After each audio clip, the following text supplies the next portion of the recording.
Shyam metallics के IPO को शानदार रिस्पांस मिला है। इसका आईपीओ 121 गुना भरकर बंद हुआ है। कंपनी ने इसका प्राइस बैंड 303 से 306 रुपए प्रति शेयर तय किया है।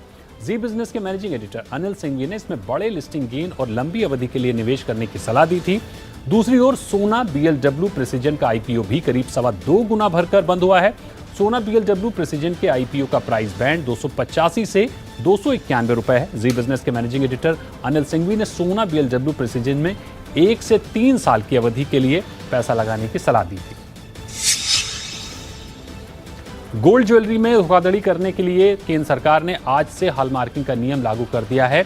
हालांकि इसे अभी सिर्फ 256 जिलों में लागू किया जा रहा है और चरणों में इसे पूरे देश में लागू किया जाएगा। इस साल अगस्त तक हॉलमार्किंग से जुड़े नियमों को ना मानने पर कोई पेनल्टी नहीं लगाई जाएगी। हॉलमार्किंग के प्रावधान के तहत आज से 256 जिलों में ज्वेलर्स 14, 18 और 22 कैरेट के ही गोल्ड ज्वेलरी बेच सकेंगे।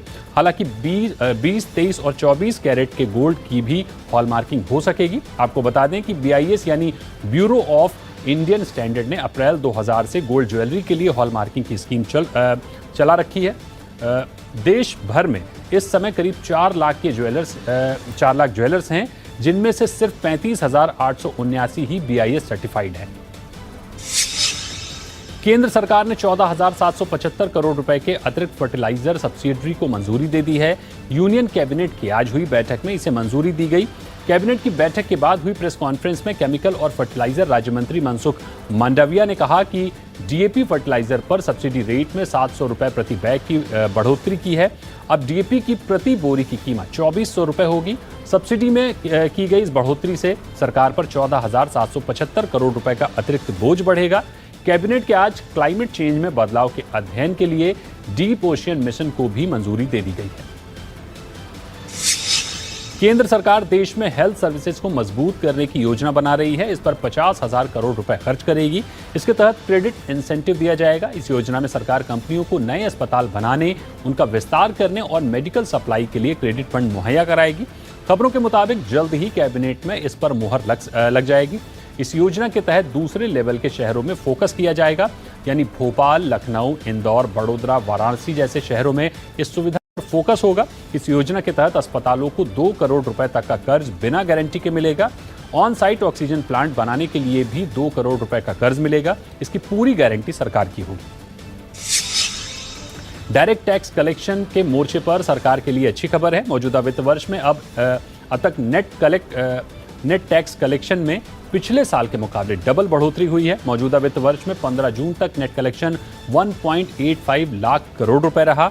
इसी दौरान पिछले साल सिर्फ 92,762 करोड़ रुपए का टैक्स कलेक्शन रहा था, यानी पिछले साल के मुकाबले डायरेक्ट टैक्स कलेक्शन में 100% से भी ज्यादा बढ़ोतरी हुई है। नेट डायरेक्ट टैक्स कलेक्शन में corporation tax, personal income tax, security transaction tax शामिल हैं।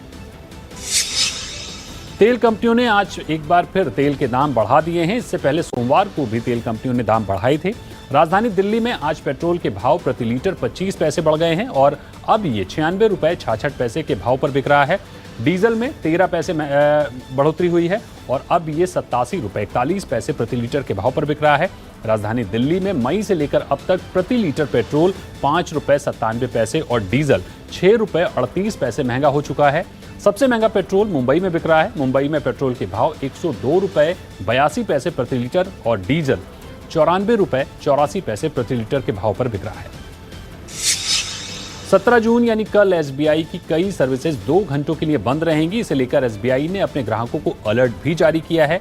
SBI ने ट्वीट में बताया है कि बैंक 17 जून को रात 12:30 बजे से रात 2:30 बजे तक मेंटेनेंस का काम करेगा। इसके चलते ग्राहक 2 घंटों के लिए इंटरनेट बैंकिंग, UPI, योनो और योनो लाइट की सुविधा का लाभ नहीं उठा पाएंगे।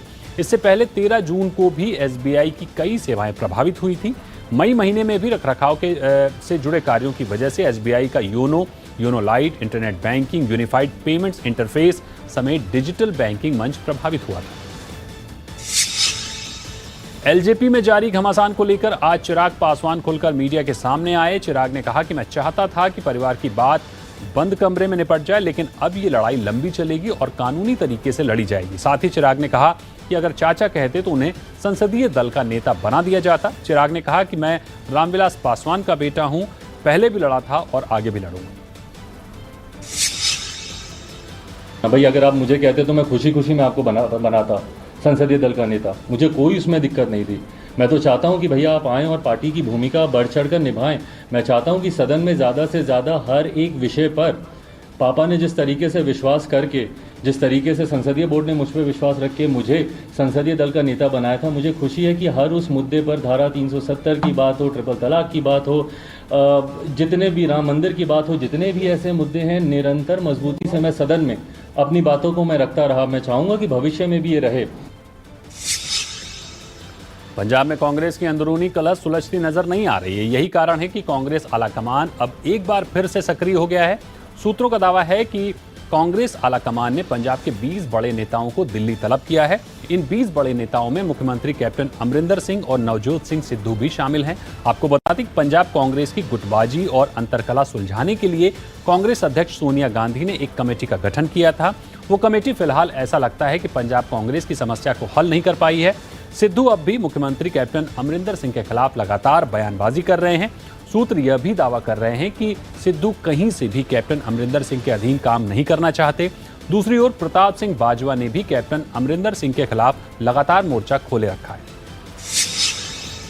समाजवादी पार्टी के अध्यक्ष अखिलेश यादव का दावा है कि यूपी में 2022 में होने वाले आगामी विधानसभा चुनाव में सपा 350 से ज्यादा सीटें जीतकर बहुमत की सरकार बनाएगी।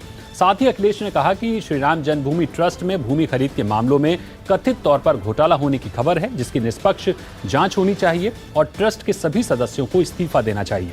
अखिलेश यादव का कहना है कि समाज में भेदभाव और विपक्ष के प्रति बदले की भावना से कार्रवाई होने से बीजेपी की सरकार जनता की निगाहों में अपनी साख खो चुकी है और अच्छे दिनों की जनता की उम्मीदें टूट गई।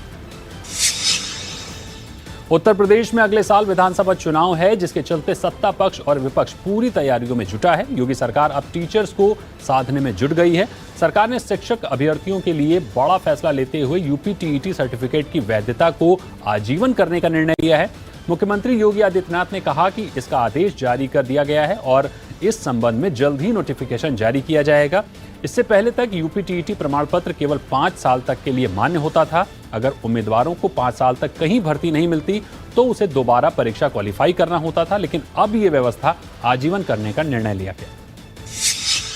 कोरोना की संभावित तीसरी लहर को लेकर दिल्ली सरकार ने तैयारी शुरू कर दी है। केजरीवाल सरकार ने मेडिकल स्टाफ की कमी को ध्यान में रखते हुए 5000 हेल्थ असिस्टेंट तैयार करने का प्लान बनाया है, जिन्हें बेसिक ट्रेनिंग दी जाएगी। इसका ऐलान खुद मुख्यमंत्री अरविंद केजरीवाल ने आज प्रेस कॉन्फ्रेंस करके दिया।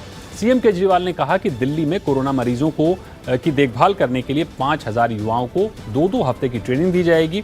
युवाओं को ये ट्रेनिंग आईपी यूनिवर्सिटी दिलवाएगी। सभी युवाओं को दिल्ली के 9 बड़े मेडिकल इंस्टीट्यूट में बेसिक ट्रेनिंग की सुविधा मिलेगी। सीएम केजरीवाल ने कहा कि ये 5000 हेल्थ असिस्टेंट डॉक्टर और नर्स के असिस्टेंट के रूप में काम करेंगे। 17 जून से इसके लिए ऑनलाइन आवेदन किया जा सकता है और 28 जून से इनकी ट्रेनिंग शुरू होगी। इसके लिए 12वीं कक्षा पास लोग योग्य हैं। ऑक्सीजन कॉन्सेंट्रेटर्स, ऑक्सीजन के सिलेंडर्स और ऑक्सीजन के स्टोरेज टैंक्स, कई सारी तैयारियां तीसरी लहर को लेके की जा रही है। लेकिन अगर तीसरी लहर आती है तो जैसा हमने दूसरी लहर में भी देखा, पहली लहर में भी देखा कि मेडिकल और पैरामेडिकल स्टाफ की बड़ी कमी हो जाती है।